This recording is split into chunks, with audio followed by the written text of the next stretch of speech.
rubrique C'est mon histoire. Aujourd'hui, j'ai le pasteur Marcel Bungo avec moi. Bonjour pasteur. Bonjour Evelyne. Ça va bien? Très bien, ça va, oui. Super. Merci beaucoup d'être avec nous. Vraiment, je suis honorée d'être à cette place avec vous pour écouter ce merveilleux témoignage que vous allez nous partager. Merci beaucoup. Merci. Vous êtes impliqué donc dans le ministère de l'église CRC avec le pasteur David Goma et son épouse. Vous êtes évangéliste et pasteur là-bas. Vous occupez également du groupe de Total Praise. Et puis vous avez un ministère extraordinaire de chantres particulièrement qui est mondialement connu. Je crois qu'on peut vraiment le dire. Et aujourd'hui, vous êtes venu nous raconter une histoire qui date d'il y a de nombreuses années. On va remonter loin. On ne va pas remonter trop loin. On ne va pas dévoiler votre âge. Mais c'est pas grave non plus. C'est pas grave. On va remonter à l'époque où le Seigneur vraiment vous a fait passer par un temps de brisement, mais un brisement qui était nécessaire pour qu'il puisse vous amener là où vous êtes aujourd'hui, puis de gloire en gloire encore, parce que c'est pas terminé. Donc pour résumer un petit peu votre histoire, vous avez grandi dans une église, à l'église en fait. Vous avez accepté le Seigneur à l'âge de 13 ans, et puis vous avez continué à aller à l'église. Et vous avez fondé un groupe, vous étiez au Congo à ce moment-là, vous avez fondé un groupe qui s'appelait Les Perles à l'époque. Et puis, à un moment, l'appel pour la France est venu, vous avez quitté le Congo, vous êtes venu vous installer en France, c'est ça ? Exactement, c'est ça. C'est vrai que déjà, on est dans une église, je dirais, ma famille, mes parents étaient chrétiens et tout ça. C'est vrai que tout ça avait déjà forgé quelque part en moi la foi vraiment, parce que déjà, comme vous venez de le dire, à 13 ans, je me suis baptisé parce que c'est vrai que c'était un baptême consciente, je veux dire, parce que j'avais accepté vraiment le Seigneur. Oui. Et puis, chemin faisant, donc, voilà, la rencontre de ces trois amis nous ont conduit jusqu'à venir en Europe, en France plus précisément. On a commencé aussi à faire des tournées, faire des concerts partout. On était connus, on commençait à être très, très connus partout dans le monde, en fait, où on faisait des concerts, des chants, on chantait dans notre langue. Bon, on chantait pas seulement dans les églises, mais on chantait aussi dans des milieux séculaires, des théâtres, des salles de concert et tout cela. Mais c'était toujours du gospel, de la louange, en fait. Exactement, c'était toujours du gospel, c'est vrai. Toujours du gospel, ce qui faisait qu'en fait, à un moment, je me souviens même moi-même avant même de partir ou bien de former le groupe, je travaillais au Congo, j'avais un travail. Donc, comme je voyais que le groupe commençait à prendre de l'ampleur même au Congo, et puis on recevait des demandes pour partir. Donc il a fallu donc prendre une décision. Oui. Donc j'ai dû décider de quitter mon travail, c'est-à-dire j'avais demandé une mise en disponibilité de 3 ans pour être plus disponible, plus libre, de partir. Je suis parti.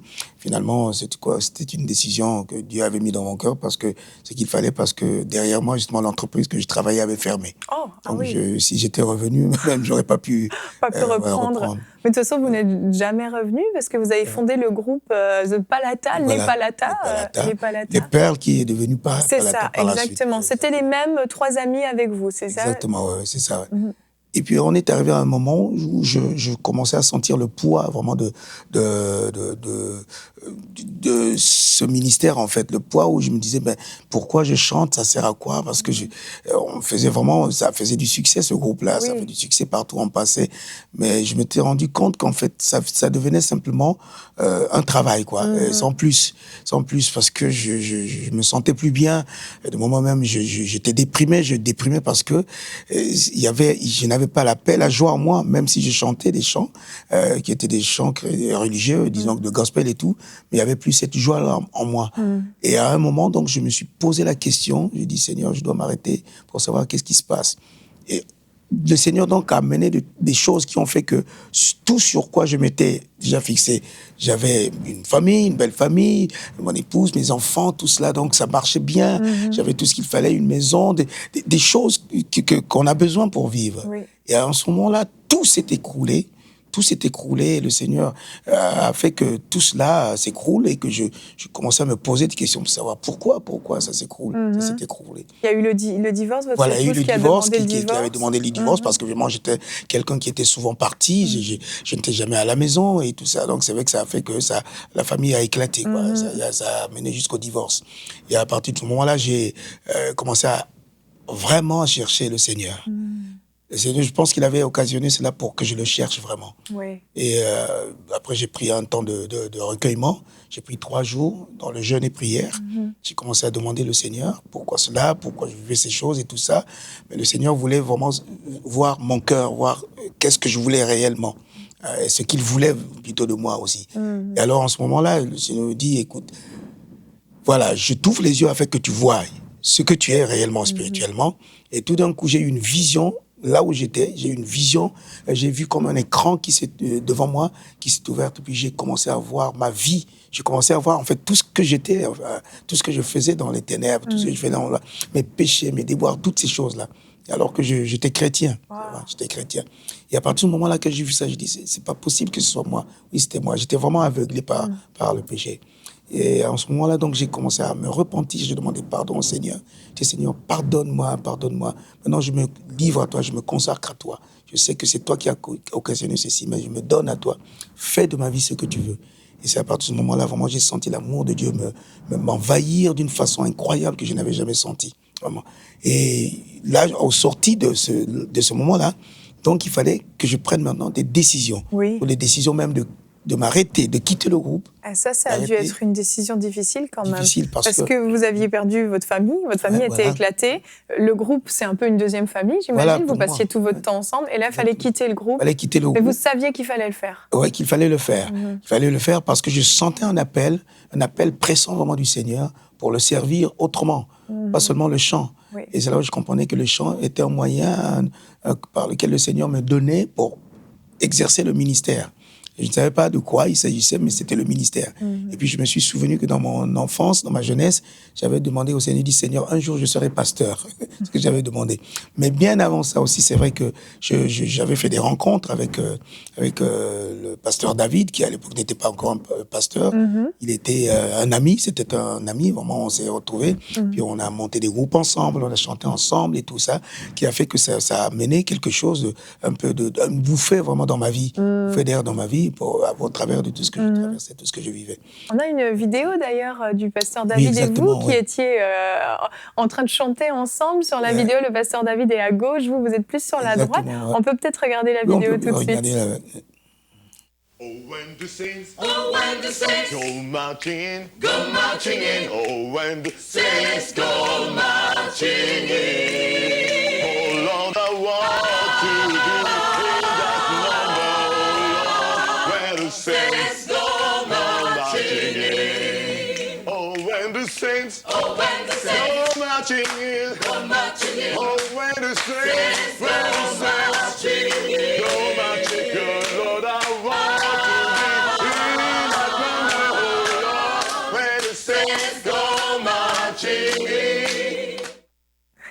Ça remonte à loin.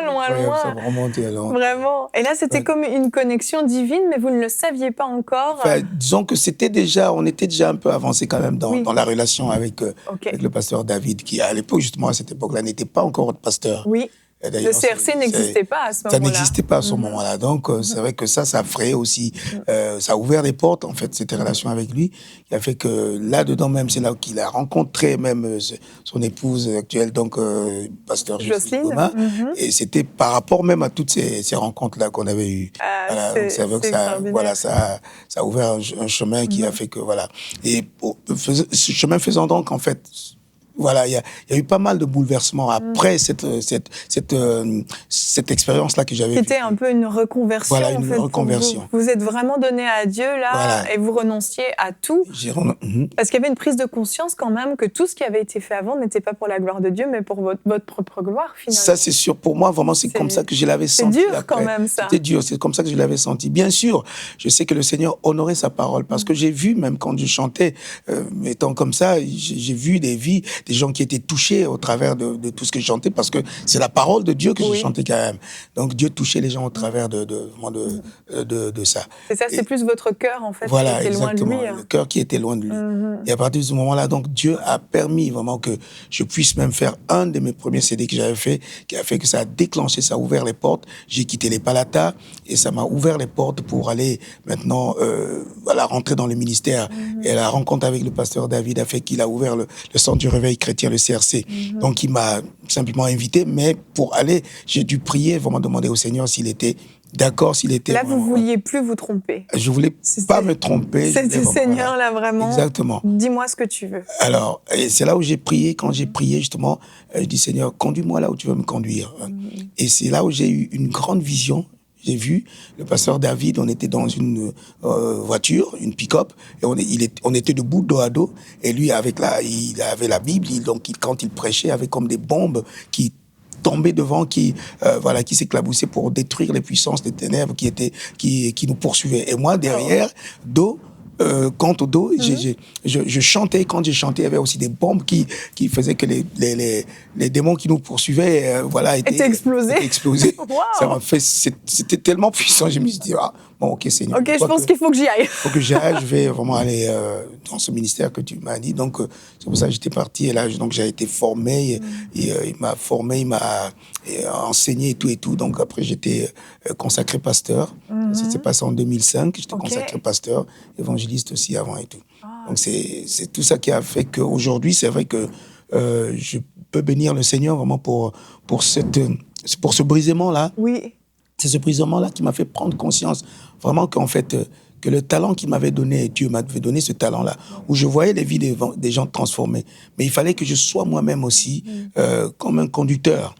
Quelqu'un, pas seulement comme un poteau indicateur, un poteau qui indique la direction pour aller. Par exemple, si vous voulez aller à Montréal, voilà, il y a un poteau plutôt, il y a un panneau qui vous indique la direction de Montréal, mais le panneau reste là, ne se déplacera pas. Oui. Donc, j'étais un peu ça. Et jusqu'à ce que le Seigneur me dise, tu dois être un conducteur, voilà. Donc, c'est de faire de telle sorte que je dois être moi-même aussi dans de groupes pour amener les gens vers le Seigneur, vers le salut. Et c'était un changement énorme quand même, parce que c'était une vie au service de Dieu tout à coup. C'était ça le gros changement, parce que vous avez renoncé à votre travail, à votre gagne-pain quand même. Et puis un autre aspect aussi, c'était donc votre épouse qui vous avait quitté. Vous pensiez que Dieu allait restaurer le couple après ce brisement, en disant, Seigneur, maintenant je me suis donné à toi. Mais les choses ne se sont pas passées comme ça, mais Dieu avait une surprise pour vous, c'est ça? Exactement. Dieu a vraiment un plan et une surprise pour moi. Parce que je sais qu'avant de partir au Congo, j'étais déjà fiancé. Et bon, après, on a eu des embrouilles. Bon, j'ai renoncé. J'ai renoncé donc à la prendre en mariage. Et puis, je suis parti, je suis venu en Europe. Et ben, je me suis marié, mais malheureusement, je sais ce qui s'est passé après. Et Dieu donc fait de telle sorte j'ai rencontré Rachel, mon épouse, maintenant, qui était là, et qui me cherchait aussi, en fait. Avec qui vous étiez fiancé, justement, avec qui on était fiancés au Congo. Et qui cherchait à me voir. Et moi, je ne savais même pas, Et puis, on m'a dit que voilà, il y a une dame qui vous cherche, elle s'appelle Rachel. Je dis, mais Rachel, je connais pas de Rachel. Ça m'y oublié. J'avais complètement oublié. Puis finalement, quand je la vois, je dis, mais c'est pas possible. Je disais même que mais tu étais morte déjà, parce que j'avais entendu même des bruits comme quoi elle était morte pendant la guerre qu'il y avait eu au Congo. Elle dit, non, je suis pas morte, je suis vraiment vivante. Et ça a fait bouffe dans mon cœur. J'ai dit, Seigneur, qu'est-ce que tu veux me faire croire et tout ça, qu'est-ce que ça veut dire? Et puis, à partir de ce moment-là, c'est vrai que j'ai ressenti encore ce sentiment envers elle, en fait. Le Seigneur a fait rejaillir des sentiments envers elle. Et puis, finalement, bon, sans aller dans les détails, je lui ai simplement redemandé si elle voulait m'épouser. Et puis, elle a dit oui, qu'elle était prête à me réépouser. En fait, et puis voilà, elle avait des projets aussi, moi aussi pareil. Mais en fait, on a tous les deux mis nos projets qu'on avait concis à côté, parce qu'on avait senti que c'était vraiment la volonté de Dieu de nous faire retrouver comme ça. Bien sûr, je n'encourage même pas à dire que voilà, que les gens peuvent divorcer, parce que non, c'est vrai que ça m'a j'ai tellement regretté, je regrette toujours encore même ce qui s'était passé, parce que je sais que il y a toujours, voilà. Le divorce n'est pas la solution. N'est pas vraiment la solution. Mais Dieu est Dieu, c'est vrai que Dieu, c'est ce que j'avais demandé, Dieu est capable de restaurer, il est capable de reformuler les choses autrement pour sa gloire, en fait. J'ai compris que c'était vraiment simplement pour sa gloire et surtout pour accomplir ses volontés. Et à partir de ce moment-là, c'est vrai que Dieu a restauré tout. Mes enfants qui avaient complètement, ils étaient désemparés, il les a restaurés. Toute ma famille, les enfants, mon épouse, ils se sont retrouvés donc une famille recomposée, mais vraiment par la grâce de Dieu, que même mes enfants aient pu accepter Rachel comme étant aussi leur mère. Alors qu'ils n'avaient pas 2 ans quand c'est arrivé, ils avaient après, ils étaient adolescents dans la préadolescence, quoi. Donc préadolescence, c'était déjà 11 ans, 8 ans, c'est déjà, il y avait quand même, parce qu'il me posait des questions qui étaient difficiles à répondre. Pourquoi ceci, pourquoi cela, et tout ça. Bon, j'essaie de répondre tant bien que mal, mais Dieu vraiment est un Dieu de grâce qui a fait que ça a fait qu'il a reformulé toutes choses pour faire de moi ce que je suis maintenant. En fait, ce brisement qui était tellement douloureux quand il est arrivé, parce qu'un brisement, ça fait terriblement mal, a finalement été une occasion de réjouissance pour vous, mais vous ne le saviez pas encore à ce moment-là. Je ne le savais pas. J'avais du mal à accepter cela. D'ailleurs, même après, quand je me suis remarié, j'avais du mal vraiment à me défaire de ma vie d'avant. J'avais du mal, je comprenais pas. Je dis non, est-ce que c'est pas normal, ça, c'est pas normal. Vraiment, je priais, je pleurais même. Souvent, je pleurais. Je dis Seigneur, pourquoi? Même mon épouse voyait bien que je n'étais pas heureux, même quand je me suis remarié. Je n'étais pas heureux du tout. Alors, c'est vrai qu'elle était malheureuse à ce moment-là aussi. Elle était malheureuse. Je dis, mais pourquoi? Qu'est-ce qui se passe? Et tout, et tout. Je dis, j'ai encore des blessures, c'est difficile. Alors, au fur et à mesure, vraiment en priant, en demandant vraiment la main du Seigneur, Dieu a fait grâce. Il a commencé à penser les blessures, à commencer à me faire rentrer vraiment dans le ministère d'une façon puissante. C'est là où je voyais vraiment commencer à voir vraiment la gloire de Dieu se manifester dans ma vie, même dans la vie de mon épouse et tout ça. En plus, tous les deux, après on s'est fait consacrer pasteur au CRC, au Centre du Réveil Chrétien. Donc c'est là où je me suis dit qu'en fait, seule la volonté de Dieu compte vraiment dans la vie, dans nos vies. Parce que même si on a fait des erreurs, mais Dieu est capable de nous reprendre avec lui et nous reformer, nous reformuler, il nous redynamise, il nous refait en fait, il fait tout ce qu'il faut pour qu'on redevienne complètement, entièrement à lui. C'est là où je m'étais dit, Seigneur, maintenant, je te donne ma vie. Parce que je sais, je ne peux rien faire, parce que je voulais même faire de telle sorte que tout faire pour que ma famille redevienne comme elle était avant. Je n'ai pu rien faire. Donc c'est Dieu qui fait, et Dieu a fait. Et je dis, Seigneur, maintenant fais de ma vie ce que tu veux. Et c'est là où j'ai vu vraiment que les choses ont changé. Et c'est là où j'ai vu aussi que le ministère dans lequel il m'avait appelé vraiment a pris un envol. Qui jusqu'aujourd'hui, je le bénis pour cela, en tout cas. C'est merveilleux. En fait, dans ce brisement, l'abandon total a été la délivrance du brisement, en fait. Une décision de vous abandonner complètement entre les mains de Dieu. Et il y a peut-être des gens qui nous écoutent en ce moment qui sont dans un brisement, peut-être. Leur vie est en catastrophe totale ou qui sont sur la mauvaise voie. Puis ils se disent, mais là, il faut que quelque chose change dans ma vie. Qu'est-ce que vous pourriez conseiller à ces personnes? Tout ce que je peux conseiller vraiment à ces personnes, c'est de faire confiance au Seigneur.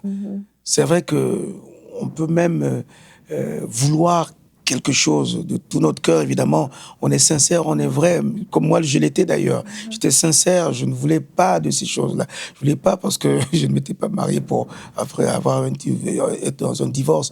Mais les circonstances qui ont amené cela, d'où je sais, je suis responsable quelque part. J'en suis responsable parce que vraiment, une divorce, il y a toujours deux responsabilités. Les deux côtés ont une responsabilité. Mais Dieu a su vraiment me restaurer toute ma vie. Et ce que je recommande seulement, de faire confiance au Seigneur. Vraiment d'abord de voir en soi-même, de s'humilier devant le Seigneur, de reconnaître qu'on est pécheur et que Dieu est juste et bon pour nous pardonner et pour nous renouveler, pour nous restaurer. Et c'est ce qui se passe vraiment. C'est le conseil que je donne, c'est de faire confiance au Seigneur et de croire qu'il est capable vraiment de changer les circonstances de notre vie. Amen. Merci beaucoup d'être venu nous raconter votre témoignage qui était quand même très personnel, d'un moment de votre vie qui n'était pas facile. Et vraiment, on rend gloire à Dieu. Parce que la personne que vous êtes aujourd'hui, ce porteur d'adoration, vous nous emmenez devant le trône de Dieu lorsque vous exercez le ministère. Et on dit, merci Seigneur d'avoir brisé cet homme, parce que ce qu'il a fait de vous, c'est vraiment un chef-d'œuvre, un vase digne à être utilisé. On rend vraiment toute la gloire à Dieu. Merci beaucoup, Pasteur Marcel. Merci. Gloire à Dieu. Thank you.